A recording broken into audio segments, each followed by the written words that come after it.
Hello friends, स्वागत है आप सबका मेरे चैनल ज्ञान तत्व में। आज की वीडियो में हम डिस्कस करने वाले हैं इलेक्ट्रिसिटी के बारे में। इलेक्ट्रिसिटी कैसे हम प्रोड्यूस कर सकते हैं, किस तरीके से उसको जनरेशन किया जा सकता है, उसके लिए हम जो है आज एक पावर प्लांट को डिस्कस करेंगे।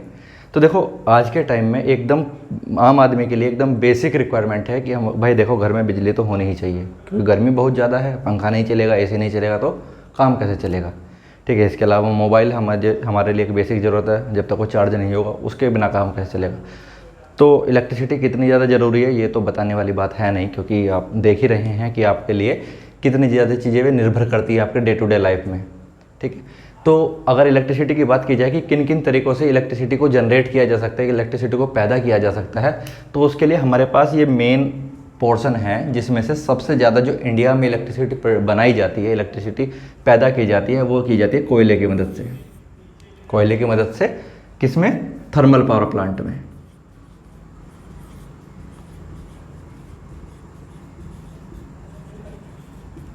ठीक है, जो कि टोटल इलेक्ट्रिसिटी का जो इंडिया में प्रोड्यूस की जाती है उसका 61%, 61% का शेयर जो है ये अकेला रखता है। ठीक, लगभग 2407 गीगावाट इलेक्ट्रिसिटी जो है थर्मल पावर प्लांट से जो है जनरेट की जाती है, सिर्फ कोयले की मदद से। जिसमें से जो सबसे बड़ा थर्मल पावर प्लांट है वो है मध्य प्रदेश में present Vindhyachal power plant. Vindhyachal power plant अपने आप में 4.7 गीगावाट का है। ठीक है, तो देख रहे हो कि मतलब ये अपने आप में कितना बड़ा है, जहाँ पे हमारे पास लगभग 500 के करीब या 500 से ज़्यादा हमारे पास जो है थर्मल पावर प्लांट है। उसमें से अकेला एक पावर प्लांट ही लगभग 5 जो है गीगावाट की इलेक्ट्रिसिटी जनरेट कर सकता है। ठीक है, ये हमारे एमपी में है। ये तो बेसिक जानकारी के लिए मैंने बता दिया। ठीक है, तो अभी हमें पता है कि इलेक्ट्रिसिटी कितनी ज़रूरी है, जिसमें से कोयले की मदद से हम जो 61% जो इलेक्ट्रिसिटी बनाई जाती है इंडिया में ऑन एन एवरेज। ठीक, लगभग जो हमारे पानी के ऊपर बांध बना के, नदियों के ऊपर बांध बनाकर हाइड्रो पावर प्लांट से कितने जो है 15% इलेक्ट्रिसिटी जनरेट की जाती है। उसके बाद सोलर पावर प्लांट से 13%, अभी ये जो है परसेंटेज बढ़ गया है, 13% हो गया। पहले ये परसेंटेज 10% से कम था। अब जैसे जैसे सोलर की तरफ जो है मूव किया जा रहा है तो ये परसेंटेज अभी 13% हो गया। न्यूक्लियर पावर प्लांट से 6% इलेक्ट्रिसिटी बनाई जाती है। और बाकी जो अदर हैं, अदर में कौन कौन आते हैं? हमारे डीजल पावर प्लांट हुए, सीएनजी पावर प्लांट हुए जो हमारे एलपीजी के होते हैं। इसके अलावा हमारे विंड टर्बाइन वाले पावर प्लांट हुए, ओशियन थर्मल वाले हुए, या फिर सोलर थर्मल पावर प्लांट हुए। ये प्लांट जो हैं आते हैं हमारे अदर में।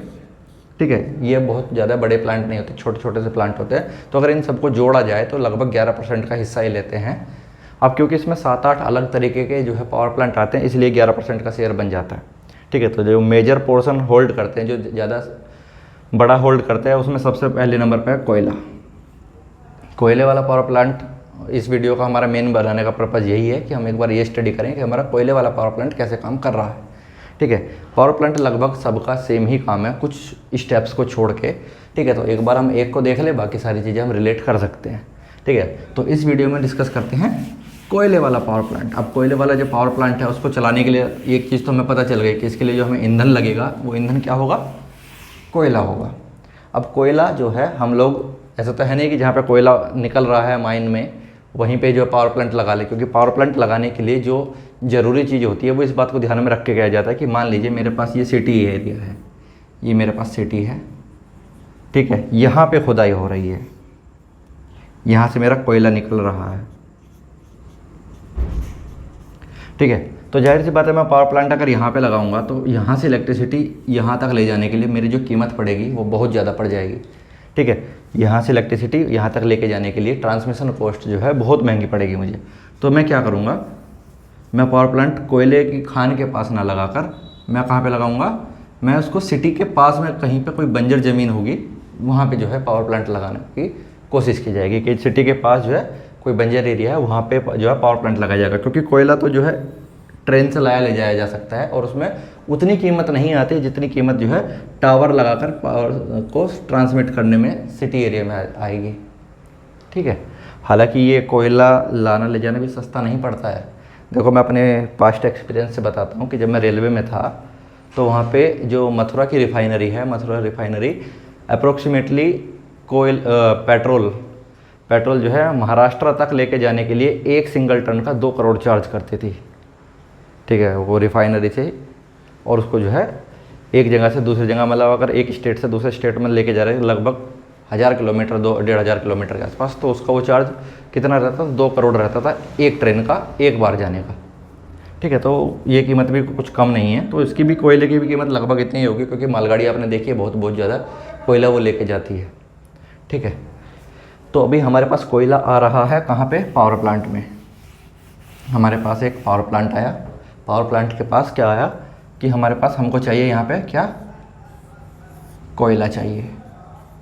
अब ये कोयला जो है, जो कोल है, सिर्फ ऐसे ही नहीं चाहिए कि बड़े बड़े पत्थर के रूप में ला के दे दिया। हमको चाहिए बारीक पिसा हुआ, छोटे छोटे टुकड़ों में। छोटे छोटे टुकड़ों में क्यों चाहिए? क्योंकि देखो, जो कोल की जो प्रॉपर्टी होती है वो ये होती है कि वो एयर की प्रेजेंस में ही जलता है। जितने भी ईंधन है लगभग सभी जो है एयर की प्रेजेंस में ही जलते हैं। उसके लिए हवा ज़रूरी है, ऑक्सीजन ज़रूरी है, ठीक है, ईंधन को जलने के लिए। अब ऑक्सीजन ज़रूरी है, तो जितना ज़्यादा उनकी सतह का क्षेत्रफल रहेगा, जितना ज़्यादा उसका सरफेस एरिया रहेगा, उतना वो अच्छे से मेरा कोयला जलेगा।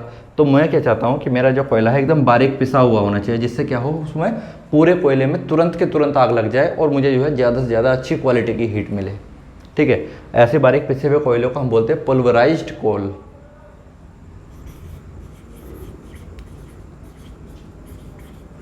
पुल्वराइज्ड कोल, ठीक है। ये कोयला क्या है? ये कोयला ही है, लेकिन ये बारीक पिसा हुआ कोयला है, जिससे इसको भट्टे में हम जैसे ही डालेंगे, फर्नेस में जैसे ही डालेंगे, होगा क्या कि पूरा कोयले के चारों तरफ ऑक्सीजन रहेगी और उससे वो जल्द से जल्दी जो है कंबस्ट हो जाएगा, जल्द से जल्दी उसमें आग लगेगी और वो जो है हीट प्रोड्यूस करेगा, उसमें से ऊर्जा निकलेगी, ठीक। अब ये कोयला हमने जो है कहाँ पे डाला?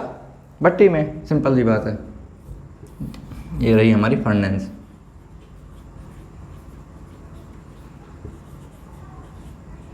भट्टी, ठीक। अब इस भट्टी का क्या काम है? इसके ऊपर लगा रखा है हमने बॉयलर।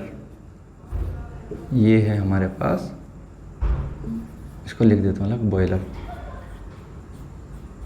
ठीक। बॉयलर का क्या काम है वो अभी डिस्कस करते। देखो, कोयला यहाँ से आया, भट्टी में गया, उसके बाद नीचे से जो है इसका राख निकाल के एक तरफ, राख को इस्तेमाल करने के लिए एस हैंडलिंग एक प्लांट बना देते हैं,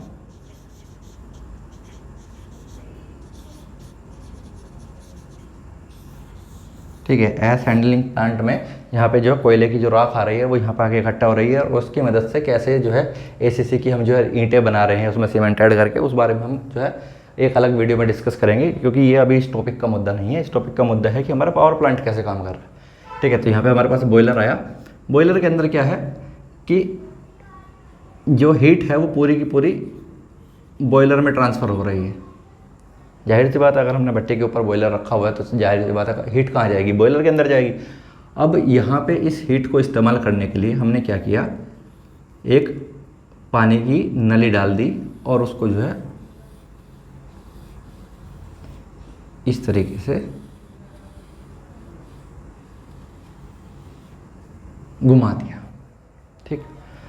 अब इसके अंदर जो है पानी आ रहा है, वाटर, यहाँ से इसके अंदर वाटर गया। अब ये पानी जो है अंदर गया और इसको जो है हीट मिल रही है यहाँ से, तो जाहिर सी बात है जो मैं इसके अंदर मैंने पानी डाला है वो पानी क्या होगा, वो भाप बन जाएगा, वो स्टीम बनेगा। स्टीम बनेगा, वो भी हाई प्रेशर वाली स्टीम बनेगा, क्योंकि टेम्परेचर इसका 100 डिग्री सेल्सियस थोड़ी ना रहेगा, फिर इसका टेम्परेचर लगभग 250 डिग्री 300 डिग्री सेल्सियस तक पहुँच जाएगा। तो ये सुपर हीटेड स्टीम बनेगा मेरे। कैसी स्टीम बनेगा? Super heated steam. अब ये स्टीम बन गया, हमारे पास भाप है। अब इस भाप को हमको जो है एक जगह एक कंटेनर में रखना है। उस कंटेनर में रखने के लिए क्यों रख रहे हैं हम? जिससे हम इसको जो है प्रेशराइज कर सकें, इसका प्रेशर बढ़ा सकें, ठीक है। अब प्रेशर बढ़ाने के लिए हम जो है इकोनोमाइजर यूज़ कर रहे हैं, ठीक है। इकोनोमाइजर क्या काम कर रहा है? इकोनोमाइजर काम कर रहा है कि जो इसके अंदर स्टीम डाली गई है उस स्टीम को प्रेशर बढ़ा रहा है, उसका हाई प्रेशर बना रहा है। हाई प्रेशर बनाने के बाद क्या होगा कि एक नोजल के थ्रू ये जो है एक टरबाइन पर डाली जाएगी। टरबाइन क्या है? सीधा सीधा ये ब्लेड है इसके अंदर, ठीक है। हमने जो है इसको थोड़ा नीचे बनाता हूँ तो ज़्यादा अच्छे से समझ पाएंगे, ठीक है। टरबाइन के ऊपर जो है ये यहाँ से हाई प्रेशर में स्टीम इसके ऊपर डाली, और जैसे हाई प्रेशर की स्टीम इसके ऊपर पड़ेगी तो होगा क्या कि ये इसको ब्लेड को पीछे की तरफ धकेलने की कोशिश करेगा। अब जैसे ब्लेड पीछे जाएगा ये वाला ब्लेड आगे आ जाएगा, फिर इस पर प्रेशर लगेगा तो ये कुल मिला के क्या होगा, ये ब्लेड मेरा घूमने लगेगा। अब क्योंकि हाई प्रेशर की स्टीम है तो ये बहुत ज़्यादा स्पीड में घूमने लगेगा मेरा क्या, टरबाइन का जो ब्लेड है। अब दूसरी तरफ पे मैंने इसके साथ क्या जोड़ा हुआ है, इसके साथ मैंने जोड़ा हुआ है इसके साफ्ट से क्या, अल्टरनेटर, एक जनरेटर मैंने इससे कनेक्ट किया हुआ है, एक जनरेटर मैंने इससे लगा रखा है, ये रहा जनरेटर, GENERATOR, जनरेटर मैंने लगा दिया। अब जनरेटर लगा रखा है, जनरेटर का चक्का घूम रहा है तो जाहिर सी बात है क्या होगा, जनरेटर मेरा इलेक्ट्रिसिटी बनाने लगेगा। बहुत बढ़िया काम हो गया। अब देखो यहाँ पे जो भट्टी थी, उस भट्टी से जो गैसेस निकलेंगी, उस भट्टी से जो गैस निकलेगी वो यहाँ पे जो है चिमनी से निकल जाएंगी। इसको लिख देता हूँ चिमनी। इस भट्टी से जो गैस निकली होंगी उस गैस के लिए हमने चिमनी लगा रखी है, वो चिमनी से बाहर निकल जाएंगे एटमॉस्फेयर में। हालांकि इसमें फिल्टर वगैरह लगे होते हैं जिससे क्या होता है, इसके अंदर जो हार्मफुल गैस है या फिर वे गैसेज हैं जो पूरी तरह से कंबस्ट ना होने की वजह से, जब कोयला पूरी तरह से नहीं जो है जलता है और उसकी वजह से जो गैसेज निकलती है उनको वो ट्रैप कर लेती है, उनको रोक लेती है, ठीक। और उसके अलावा जो गैसेज होती है उसको वो एटमॉस्फेयर में छोड़ देते हैं, ठीक है। अब यहाँ पे जो हमारी भाप है वो टरबाइन पर पड़ी, टरबाइन पर पड़ने के बाद टरबाइन ने क्या किया, उसको घुमा दिया और वो जो जनरेटर से जुड़ा हुआ था, जनरेटर ने बिजली बना दी। अब यहाँ पे जो भाप आई है, इस भाप का क्या होगा, इस भाप का होगा ये कि ये भाप जाएगी हमारी कूलिंग टावर में। कूलिंग टावर आपने देखे होंगे, बड़े बड़े से होते हैं, आप स्क्रीन पे भी देख सकते हैं, ऐसे आपने बहुत सारे देखे होंगे, ठीक है। ये भाप जो है कूलिंग टावर में गई। कूलिंग टावर के अंदर जाने से क्या होगा कि कूलिंग टावर के अंदर हमने जो है एक पंप लगा के, ये हमारे पास पंप है, इस पंप में अंदर हमने एक छोटा सा तालाब बनाया हुआ है, छोटा सा तालाब है, आर्टिफिशियल तालाब है, ठीक। आर्टिफिशियल तालाब आपने देखे होंगे, मतलब जो मैन मेड तालाब है वो नेचुरली नहीं बनाए गए हैं, ठीक है। उस छोटे से तालाब से ये तालाब इसलिए बनाया गया है कि अगर कभी जो है इसके अंदर जो स्टीम है उसका पानी कम पड़ता है तो उस पानी की पूर्ति करने के लिए हमने यहाँ पे तालाब बना दिया कि जो है जो पानी की ज़रूरत पड़ेगी वो हम इस तालाब से ले लेंगे। और इस तालाब में पानी कहाँ से आ रहा है, ये हमने पंप लगा के जो नदी है,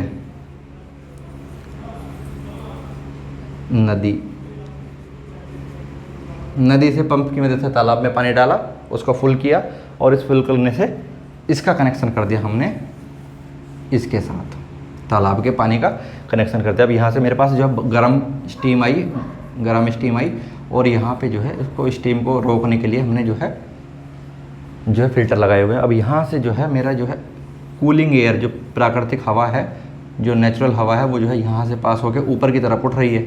अब जैसे ही वो ऊपर की तरफ उठेगी तो जो स्टीम है इसके अंदर भाप है उसको ठंडा करने की कोशिश करेगी, तो क्या होगा, ये भाप जो है धीरे धीरे जो है नीचे की तरफ गिरना शुरू हो जाएगी, ठीक।